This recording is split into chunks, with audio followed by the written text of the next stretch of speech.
15 seconds is up. Let's go right into Bactria, which is our final successor. Bactria came out as Freelcy after the Seleucids. The Bactrians have cataphracts just like the Seleucids, meaning that they can do hammer and anvil tactics of their own. Like the Seleucids, they are a hybrid of Hellenic and Eastern cultures.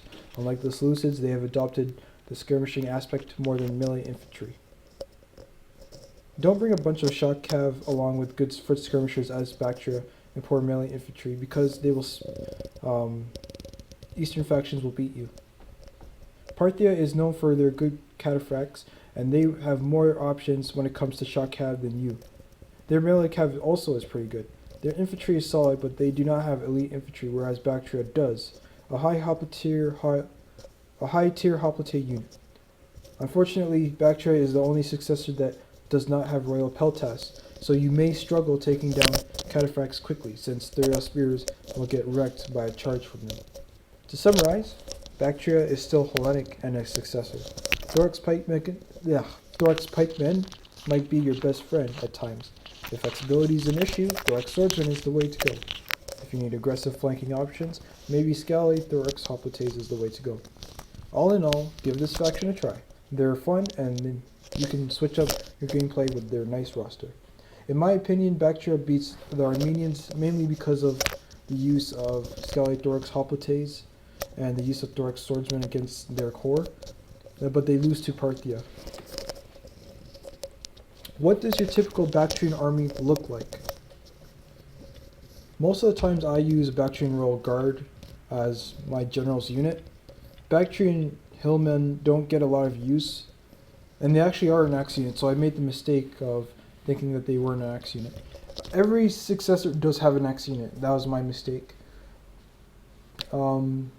Yeah, because the Seleucids also have hillmen, so yeah, I was wrong before in my Egyptian review.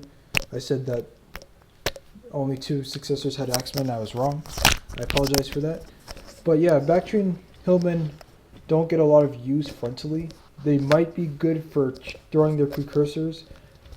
They might be better on the flanks though. Thorax swordsmen are good, obviously. Scally Thorax hoplites have 1 more melee attack and good melee defense, but they don't have the same armor, health, or morale. Actually, more health and armor than the regular hoplites. Thorax pikemen are your best pike unit.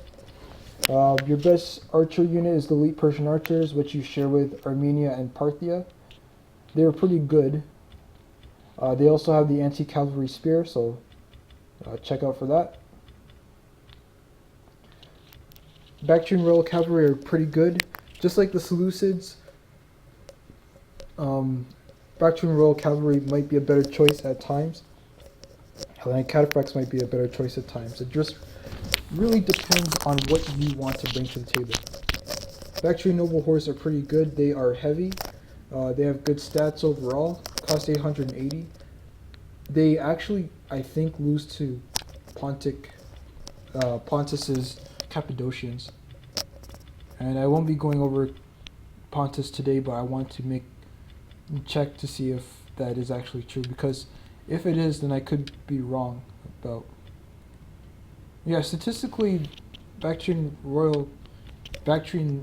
cavalry is actually better when it comes to armor and health. Statistically wise, like these guys have less armor, and that might be why. Statistically wise, they're pretty good. So yeah, with Bactria, what does your army really look like? Usually Thorax swordsmen are a good way to go. If you don't want to bring pikemen, that's fine.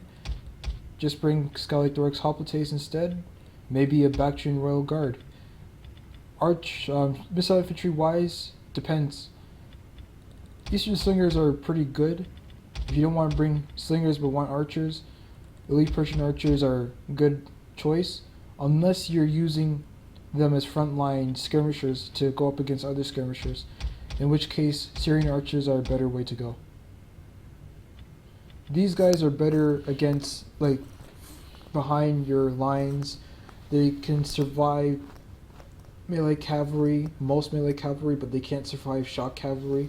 They can win against citizen cavalry in a prolonged fight. And that's pretty much it for them. Melee cavalry wise, you might want to bring Bactria and Noble Horse. Missile cavalry, most of the times you don't need missile cavalry, but when you're going up against Parthia or Armenia, or even Pontus, it might be a good idea to bring like 1 or 2 horse archers. I don't recommend spamming these guys because you might end up losing if your opponent brings slingers. Elephants, you don't need them. Bactria doesn't have chariots, however, so you may need them if you need like a source of killing power, which most of the times you don't need if you're using cataphracts or royal cav.